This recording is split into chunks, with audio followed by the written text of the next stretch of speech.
अस्सलाम वालेकुम and good morning Pakistan. आप देख रहे हैं प्रोग्राम रूही एट 10 अपनी होस्ट अलीज़े के साथ। उम्मीद करती हूँ आप सब खैर वाफियत से होंगे और अपनी ज़िंदगी को मस्बत सोच के साथ आगे बढ़ा रहे होंगे, क्योंकि वक्त जो है वो किसी के लिए कभी भी रुकता नहीं है। चाहे मामलात और हालात जैसे भी हों, वक्त और ज़िंदगी जो है वो कभी किसी के लिए नहीं रुकती।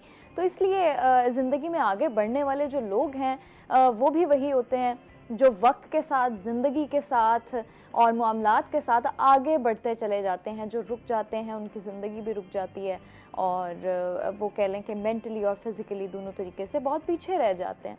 तो हमें जो है वो ज़िंदगी में आगे बढ़ने के लिए मस्बत सोच के साथ साथ जो है पॉजिटिविटी के साथ साथ लोगों के साथ आगे बढ़ना है, ताकि हम ज़िंदगी के हर एस्पेक्ट में जो है वो पॉजिटिविटी के साथ सक्सेसफुल हो सकें। अच्छा जी, इस वक्त जो है वो सैलाब की सूरत हाल, पानी की अगर हम बात करें जनूबी पंजाब में, तो पानी की सतह में तो कमी आई है और बहुत सारे इलाकों में बहुत सारे लोगों ने जो है वो बहाली का अमल शुरू भी कर दिया है। लोग अपने घरों की तरफ लौटना शुरू हो गए हैं, लेकिन अभी रिहैबिलिटेशन प्रोसेस जो है वो सबसे ज़्यादा मुश्किल इसलिए होता है कि लोग जो हैं वो ऑब्वियस सी बात है अपने घर और अपनी तमाम चीज़ें, अपना मालो दौलत, हर एक चीज़ छोड़ के जो थे वो आए थे, कैंप्स में आए थे और तकरीबन 1 माह के बाद, 1.5 माह के बाद जो है वो अपने घरों की तरफ वापस जा रहे हैं। और इस वक्त जो सूरत हाल है वो ये है कि देखी नहीं जा रही।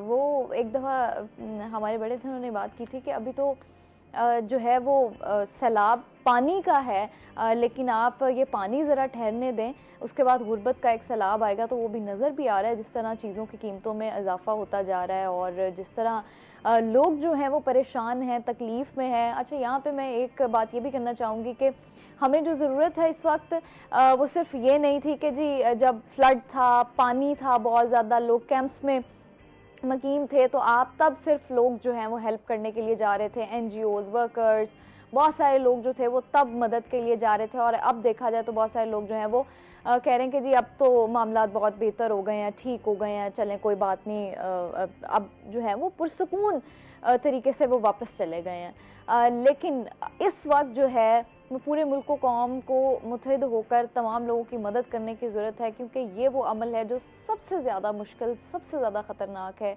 जो नुकसान उन्होंने देखना था, बर्दाश्त करना था, लोगों ने वो कर चुके हैं। हज़ारों एकड़ के करीब, लाखों एकड़ के करीब जो ज़मीनें थी वो इस वक्त पानी की नज़र हो चुकी हैं और अंदाज़ा नहीं है कि वो कब तक, कितने अरसे तक, मैक्सिमम साल तक तो वो काश्त होने के काबिल नहीं रही होंगी। तो इस वक्त ज़रूरत यह है कि हमें, चाहे हम इंसान हैं, चाहे हम सोशल वर्कर हैं, चाहे हम किसी सियासी जमात का हिस्सा हैं, चाहे एक नॉर्मल ह्यूमन बीइंग है, हमें इस वक्त उन लोगों की मदद करने की ज़रूरत है जो लोग सैलाब से जो हैं वो मुतासरा हैं। तो इस वक्त ये नहीं सोचना कि जी हमारे 10 रुपये, 5 रुपये, 20 रुपये या एक चीज़ से क्या ही फ़र्क पड़ जाएगा, क्योंकि कतरे कतरे से हमेशा दरिया बनता है। तो जितना आप कम कम भी अगर डोनेट करना चाहते हैं तो आप करें, जितना आप साहिब इस्तिताअत हैं आप उतना डोनेट करें, ताकि लोगों की जो है वो बहाली के अमल में मदद कर सकें, क्योंकि यही वो वक्त है जहाँ पर लोगों को हमारी ज़रूरत भी है। हमें बाहिम्मत और मुत्तहिद कौम होने का सबूत भी देना है और इस वक्त लोगों के साथ हमें शरीक भी होना है, उनके दुख में, उनकी तकलीफ़ में, ताकि हमें जो अल्लाह ने अशरफुल मखलूक बनाया है, हमेशा मैं ये बात करती हूँ, उसके पीछे बहुत सारी वजूहात हैं।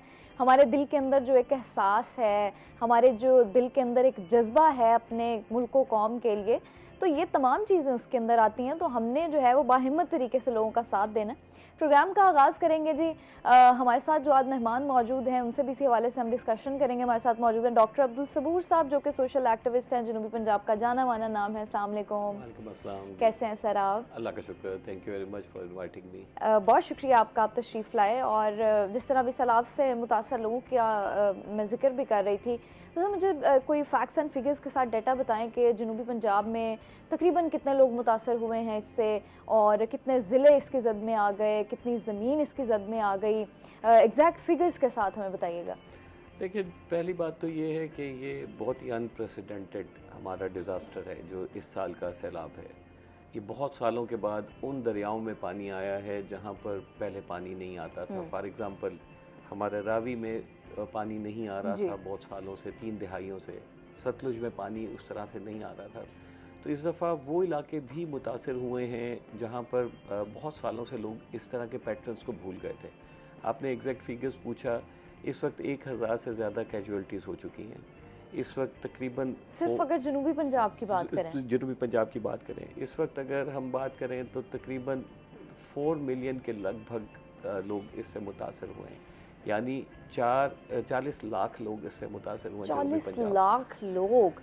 हमारे 9 अजला हैं जो प्राइमरली जो मुतासर हुए हैं, लेकिन उसमें अगर देखें आप मुजफ्फरगढ़, मुल्तान, हमारा बहावल नगर, साहिवाल, पाटली और कबीरवाला का कुछ हिस्सा पाटली जो खानेवाल में है, बहावलपुर, ये बहुत ज़्यादा मुतासर अजला में हैं। और फिर अगर हम डाउन स्ट्रीम देखें तो इस वक्त जो सबसे ज़्यादा दबाव हमें नज़र आया है, जो सबसे ज़्यादा नुकसान हुए हैं, वो हमारी अलीपुर तहसील में है और जलालपुर पीर वाला तहसील में है, जो इसके लिए तैयार नहीं थे। तो आपने फिगर्स का पूछा। मुझे ऐसा लगता है कि हमारी इंतज़ामिया और इदारे भी तैयार नहीं थे। देखिए, मैं तो एक बात बहुत क्लियरली कहता हूँ, फ्लड रिस्पांस और मैनेजमेंट मेरा सब्जेक्ट है। मुझे कोई 33 ईयर्स हो गए ये काम करते हुए। जो हमारा चैलेंज ये है कि हम एक ही तरह के फ्लड पैटर्न्स के लिए तैयार थे। हमारी कोई लेटेस्ट रिसर्चेस नहीं है। दुनिया में जो क्लाइमेट चेंज का फिनोमेना है उसमें पाकिस्तान एक वर्स्ट अफेक्टेड कंट्री है। अब देखें तो हमारे डिज़ास्टर की शक्लें बदली हैं। कभी हीट वेव आ रही है, कभी हमारे खुश्क साली आ रही है। आप देखें मुल्तान शहर में इस गर्मियों में 55 डिग्री टेम्परेचर, अब ये अनप्रेसिडेंटेड है। और आप सोचें सरवाइव कैसे कर सकता है इंसान, एक ह्यूमन बीइंग कैसे सरवाइव कर सकता है। देखिए, हमारा जो बोदोबाश है, ये जो रहने का सिस्टम है, वो ख़ास टेम्परेचर के मुताबिक हम तैयार हैं। जैसे मैं कह रहा था, कभी आपको हीट वेव मिलते हैं, कभी कहत साली मिलती है, कभी आपको ओले पड़ते हुए दिखाई देते हैं, कभी आपको क्लाउड बर्स्ट हो रहा है, और फिर उसमें बढ़कर ये जो दरियाओं का सैलाब है। ये वो तमाम फिनोमेनाज हैं जो हमने अपनी ज़िंदगी में पहली दफ़ा सुने थे। बिल्कुल बिल्कुल। तो मैं आज ये कर रहा था कि जो हमारा, जो आपने पूछा ना, मैकेनिज्म है डिज़ास्टर प्रिपेयर्डनेस का, वो रेडी है। एक ख़ास किस्म के दरियाओं के ख़ास तरह के फ्लड्स आएंगे, और वो भी उन दरियाओं में जहाँ पानी आता था, जैसे हमारे चनाब में, इंडस में और झेलम में पानी आया करता था, तो हम उसके लिए ज़्यादा प्रिपेयर्ड थे। तो जब हमारे रावी में या सतलुज में पानी आया तो हमारी प्रिपेयर्डनेस नहीं थी। तो इस वजह से भी आपकी बात सही है। लेकिन प्रेडिक्शन तो ऑलरेडी थी कि यहाँ पानी आएगा। देखिए, प्रेडिक्शन में आपको 12-15 दिन मिलते हैं ना। अगर आपको एक पूरा डिज़ास्टर प्रिपेयर्डनेस का मैकेनिज्म करना है तो वो महीनों पर मुश्तमिल होता है, मुहित होता है। और अगर आप देखें तो हमारे एक और चीज़ जो बहुत हमारे मिस है, वो एक अफेक्टिव लोकल गवर्नमेंट होनी बहुत ज़रूरी है। डिज़ास्टर मैनेजमेंट और मिटिगेशन लोकल गवर्नमेंट का सब्जेक्ट है, तो उसको देखने की ज़रूरत है कि हम वो कैसे ज़्यादा मुतहरक कर सकते हैं। बिल्कुल ऐसा ही है। अच्छा, मुझे सबूर साहब बताइएगा कि जहांगीर खान तरीन साहब भी बड़े, उन्होंने एक्टिवली पार्टिसिपेट किया सैलाब मुतासरीन की मदद में भी, तो मुझे उस हवाले से बताइएगा कि इस वक्त चूँकि बहाली का अमल है और लोगों की जो उम्मीद है वो हुकूमत से है, सियासी जमातों से भी है, सियासी लोगों से भी है, तो मुझे बताइएगा जहांगीर खान साहब ने क्या ऐसे अब उनके अवामिल थे, या उन्होंने क्या ऐसी पॉलिसी मेकिंग की है कि वो रिहैबिलिटेशन प्रोसेस में लोगों की, आवाम की मदद कर सकें। देखिए, पहली बात ये है कि तरीन साहब का जो बैकग्राउंड है आप सब लोग जानते हैं। उनका एक बैकग्राउंड एक समाजी कारकुन का है। 1999 से वो अपनी कॉर्पोरेट सोशल रिस्पॉन्सिबिलिटी के ज़रिए समाजी काम जनूबी पंजाब में बहुत ज़्यादा करते रहे, जिसका आगाज़ लोधरा से हुआ था। और अब ये हमारा इदारा जो लोधरा पायलट प्रोजेक्ट 99 में बना था, वो कोई 15 ज़िलों में काम कर रहा है। आपने जो डिज़ास्टर की बात की, जिस दिन पाकिस्तान को डिज़ास्टर ने हिट किया है KPK में और फिर पंजाब में, तरीन साहब ने एक साइजेबल फंड को 70 मिलियन का उन्होंने एलोकेट किया फ्रॉम CSR, और उन्होंने हमें हिदायत की कि आप उन इलाकों में जाकर काम करें जहां कोई नहीं पहुंच पा रहा।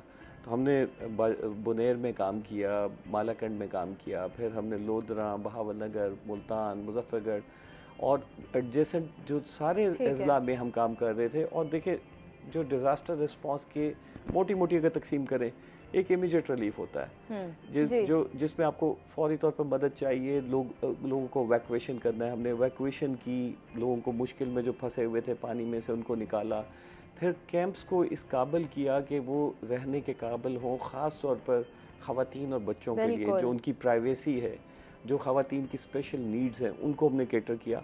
और फिर सबसे बढ़कर ये कि उनके खाने पीने का, फिर कोई कुक राशन है, फिर उनके पके कुक फूड है, और फिर राशन है जो उनको अगले कुछ महीने के लिए उनको सपोर्ट मिले।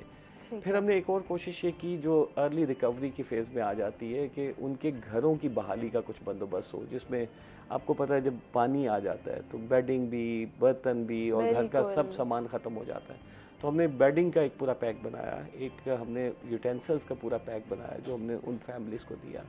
और अब जो तीसरी स्टेज आ रही है जो रिहैबिलिटेशन की है, तो मकानों की मुकम्मल बहाली है, एग्रीकल्चर की मुकम्मल बहाली है, रोज़गार की मुकम्मल बहाली है।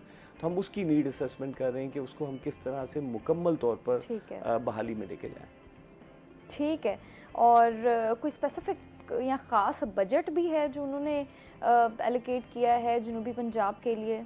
देखिए टोटल उन्होंने हमें 7 करोड़ रुपए का बजट एलोकेट किया लोधना पायलट प्रोजेक्ट को, और हम अभी तक अल्हम्दुलिल्लाह 44,000 से ज़्यादा फैमिलीज़ को सर्व कर चुके हैं, जैसे मैंने मुख्तलिफ शोबाजात बताए, और उसमें सबसे इम्पॉर्टेंट वही है जो बच्चे हैं और ख़वातीन हैं, हमने उनको फोकस किया। अच्छा सबूर साहब, एक वायरल होती है तरीन साहब की, जिसमें वो फ्लड के जो सूरत हाल थी, डिज़ास्टर में वो बड़े मसरूफ़ थे लोगों की मदद करने में, तो वहाँ पे उन्होंने कहा कि जी मेरा सियासत से कोई ताल्लुक़ नहीं है और मैं सियासी पार्टी समझ के नहीं आया। तो उस हवाले से आपसे बात करूँगी, और उस हवाले से मैं आपसे जानना चाहूँगी कि उन अल्फाज के पीछे क्या वजूहात थी और किस बिना पर बोला वो तमाम चीज़ें। एक शॉर्ट ब्रेक लेंगे, ब्रेक के बाद वापस आएंगे, आप हमारे साथ रहिएगा।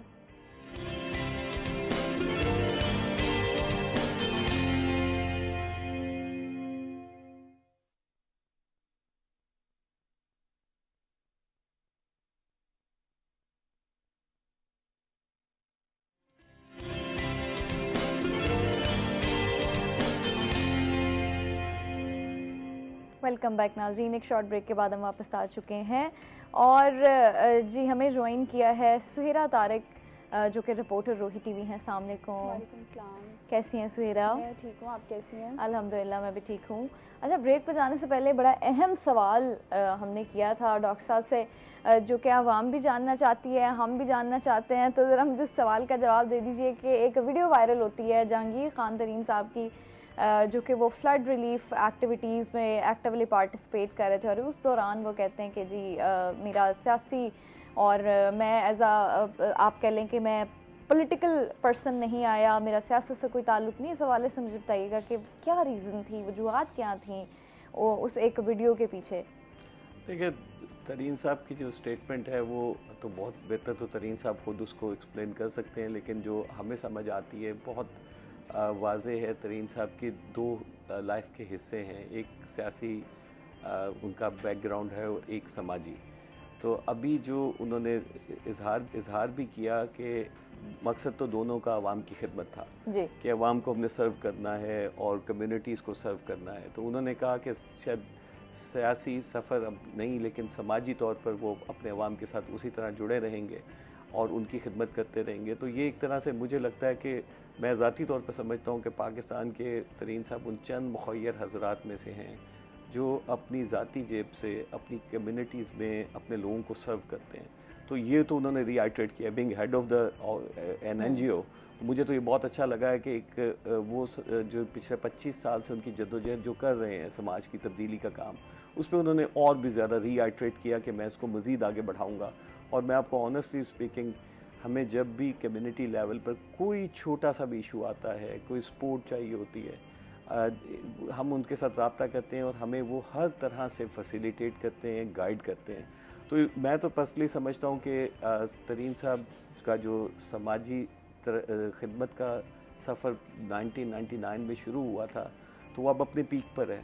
तो उस लिहाज से तो उनका ये मैसेज बहुत क्लियर है और बहुत खुशी की बात है कि वो अपनी कम्युनिटीज़ को मज़ीद सर्व करना चाहते हैं। अच्छा, होना भी ऐसा ही चाहिए कि जब जब ऐसे डिज़ास्टर्स आएँ या जब जब आपके मुल्क कौम के लोग जो हैं वो ऐसी सूरत हाल से दो चार हों, तो हमें सियासत को, पॉलिटिकल पार्टीज़ को, पॉलिटिकल पर्सनैलिटीज़ को, अपने ज़ाती जो इख्तलाफात हैं उनको साइड पर रखते हुए जो है वो मुत्तहिद होने का मुजाहरा करना चाहिए। बिल्कुल। और मैं इस बयान से कतई नज़र एक बिलअमूम बात, जो पाकिस्तान में ये डिज़ास्टर्स आए हैं, इस वक्त तो बहुत ज़रूरत है कि तमाम सियासी तंजीमें, तमाम समाजी तंजीमें, हम कंसोलिडेटेड काम करें, हम जी, इसको स्टैंड ऐसा अलोन ही काम है। नहीं करें, वरना ये टच एंड गो में काम ज़ाया होता है। और मेरा मुखय्यर आज़ाद से भी एक दरख्वास्त है कि जो हम कोशिश करते हैं